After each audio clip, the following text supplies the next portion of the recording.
बैगा जाति के तीन तीन सदस्यों का निर्मम हत्या कर दिया गया। यादव जी का वहाँ मर्डर हुआ, फिर इस सादराम यादव जी का, फिर उसके बाद बैगा जाति के लोगों का मर्डर हुआ। तो होगा जब मुख्यमंत्री या गृह मंत्री स्वयं इस सदन को संतुष्ट करेंगे। और पुलिस प्रशासन का ये कहना कि ये एक्सीडेंट है। छत्तीसगढ़ में लगातार अपराध की संख्या में इजाफा हो रहा है और आज कांग्रेस ने विधानसभा में स्थगन लाना चाह रही थी, लेकिन कई बार जो है इसको लेकर जो है सदन में सत्ता पक्ष और विपक्ष के विधायकों की बीच जो तीखी बहस हुई। और इस वक्त मेरे साथ देख सकते हैं आप पूर्व मंत्री उमेश पटेल जी है जो खरसिया से भी विधायक हैं। क्या कहेंगे, आखिर क्यों ये मुद्दा आप लोग आज लाना चाह रहे थे, क्या चर्चा चाह रहे थे इसमें आप? देखिए, जिस तरह से 2 महीने में अपराध का ग्राफ अचानक से बढ़ा है, और सबसे ज़्यादा दुख की बात यह है कि गृह मंत्री जी के क्षेत्र में कवर्धा में 3-3, 4-4 मर्डर केस अभी सामने आए हैं, जिसमें बैगा जाति के 3-3 सदस्यों का निर्मम हत्या कर दिया गया। और 36 दिन तक पुलिस प्रशासन ये कहती रही कि ये एक एक्सीडेंट है, मर्डर नहीं है। और जब गवाही सामने आया, उसके बाद पुलिस इस बात को मानने को तैयार हुई कि इस मर्डर हुआ है। मैं यही इसलिए हम लोग स्थगन लाए थे और सारे चीज़ों को छोड़कर हम इस पे चर्चा चाहते थे। सर, लेकिन इस पे तो कई बार जो है जब से घटना हुई है तब से जो है गृह मंत्री की ओर से वक्तव्य आते गया है, तो इसमें आप लोग संतुष्ट क्यों नहीं हुए?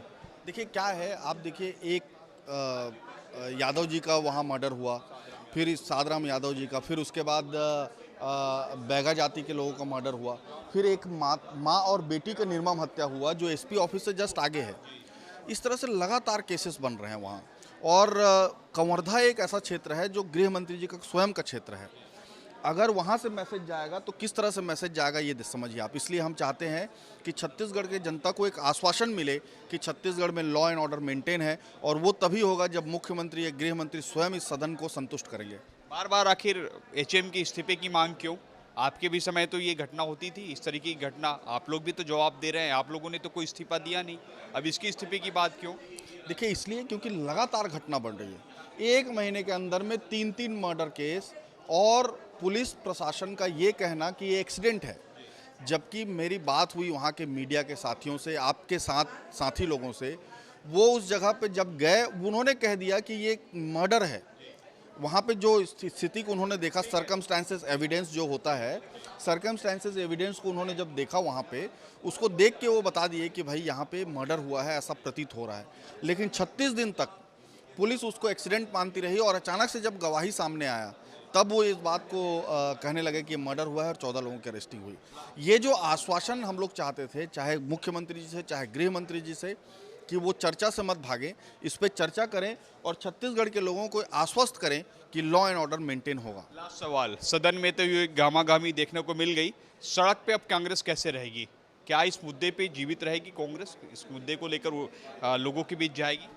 हम लोग हर मुद्दे को लेके उसमें जाएंगे। जिस तरह से बजट प्रस्तुत हुआ है, उसमें कृषक इन उन्नति योजना के नाम से सिर्फ 10,000 करोड़ का प्रावधान रखा गया है।